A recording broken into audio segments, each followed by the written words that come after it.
puri pucangan iki sami leluhur yang sagem kami iki mengenah ing pucangan. Ini satukan talar sampun matilar ke tabanan Iko yang salah tahun 1494 dan ikilah dipakai acuan saring saking Pemda Tabanan sani makin berumur 525 tahun kan. Jadi tetap sampai berang tahun sampun dirayakan ayat ring Tabanan sampun benar mungkin 525 tahun. Ini tiang sarang sami ki mugi-mugi saking mangkin iraga pesununan rah warihado kencang ngiring bersatu kita nggih.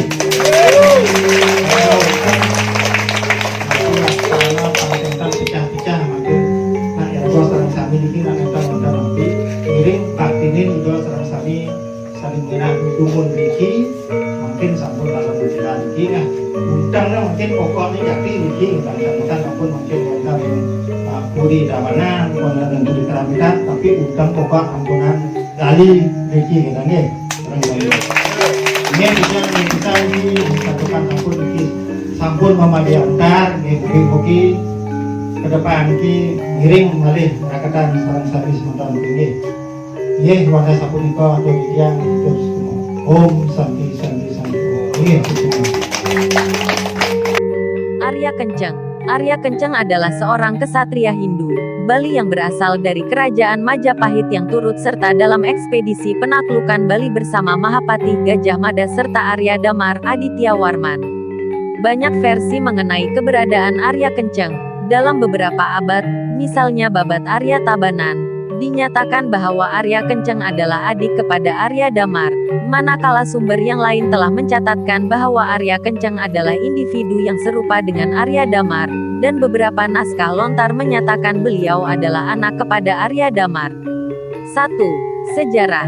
Pada tahun 1342, bala tentara kerajaan Majapahit yang dipimpin oleh Gajah Mada selaku panglima perang tertinggi, dibantu oleh wakil panglima perang yang bernama Arya Damar, serta beberapa perwira antara lain Arya Kencang, Arya Sentong, Arya Blok, Arya Kanuruhan, Arya Bleteng, Arya Pengalasan dan Adipati Takung. Setelah kerajaan Bedulu ditakluki oleh Raja Kerajaan Majapahit Sri Hayam Wuruk, diangkatlah Sri Kresna Kepakisan sebagai Raja Bali yang berpengaruh di Samprangan. Selanjutnya Sri Kresna Kepakisan memberikan daerah kekuasaannya kepada beberapa Arya. Salah satunya Arya Kencang telah diberikan untuk memimpin daerah Tabanan yang pusat pemerintahannya terletak di Pucangan, Buahan Tabanan. Arya Kencang telah berjaya meruntuhkan 3 dinasti yang dikenali sekarang sebagai Dinasti Tabanan, Babat Arya Tabanan, Dinasti Notorwanira meruntuhkan Kerajaan Badung dan Denpasar, Dinasti Tegeh Kori di mana kekuasaannya telah dikalahkan oleh Dinasti Badung. Pada tahun 1256, ada setengah pendapat yang mengatakan pada tahun 1343 beliau membuat istana di sebuah desa yang bernama Desa Pucangan atau Buahan, lengkap dengan taman sari di sebelah tenggara istana. Beliau memerintah dengan bijaksana sehingga keadaan daerah Tabanan menjadi aman sentosa. Arya Kencang telah mengambil istri putri keturunan Brahmana yang bertempat tinggal di Ketepeng Renges, yaitu suatu daerah di Pasuruan yang merupakan wilayah kekuasaan kerajaan Majapahit. Arya Kencang telah memperisterikan putri kedua dari Brahmana tersebut, sedangkan putri yang sulung diperisteri oleh Dalem Ketut Sri Kresna Kepakisan dari Puri Samprangan dan putri yang bungsu diperisterikan oleh Arya Sentong. Arya Kencang sebagai ketua pemerintah di daerah Tabanan bergelar Nararya Anglurah Tabanan, sangat pandai membawa diri sehingga sangat disayang oleh kakak iparnya Dalem Samprangan. Dalam mengatur pemerintahan beliau sangat bijaksana sehingga Dalem Samprangan mengangkat beliau menjadi menteri utama. Karena posisi beliau sebagai menteri utama, maka hampir setiap waktu beliau selalu berada di samping Dalem Samprangan. Arya Kencang sangat bijak dalam menjawab pelbagai persoalan yang dilontarkan oleh Dalem Samprangan. Karena jasanya tersebut maka Dalem Samprangan bermaksud mengadakan pertemuan dengan semua Arya di Bali.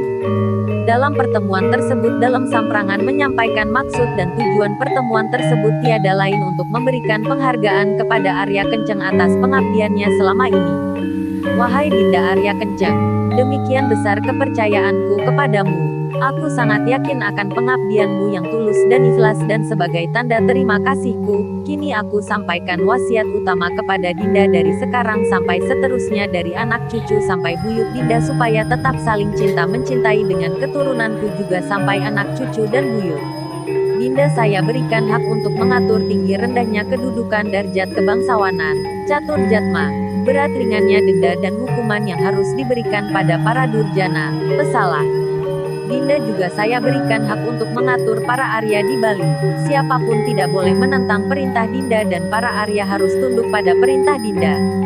Dalam tata cara pengabenan atau pembakaran mayat Atiwatiwa, ada 3 upacara yang utama yaitu Bandusa, Naga Banda dan Wadah atau bade bertingkat 11. Dinda saya izinkan menggunakan bade bertingkat 11. Selain daripada itu sebanyak-banyak upacara Adinda berhak memakainya sebab Dinda adalah keturunan kesatria, bagaikan para dewata di bawah pengaturan Hyang Pramesti Guru.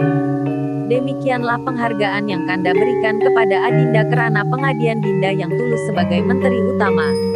Akibat telah lanjut usia, akhirnya Arya Kenceng telah meninggal dunia dan dibuatkan upacara pengabenan, Palebon, susai dengan anugerah dalam samprangan yaitu boleh menggunakan bade bertingkat 11 yang diwariskan hingga saat ini. Adapun roh sucinya, Sang Hyang Dewa Pitara, dibuatkan tubuh penghormatan, Peligi, yak disebut, Batur, dan disungsung oleh keturunan beliau hingga saat ini dan selanjutnya.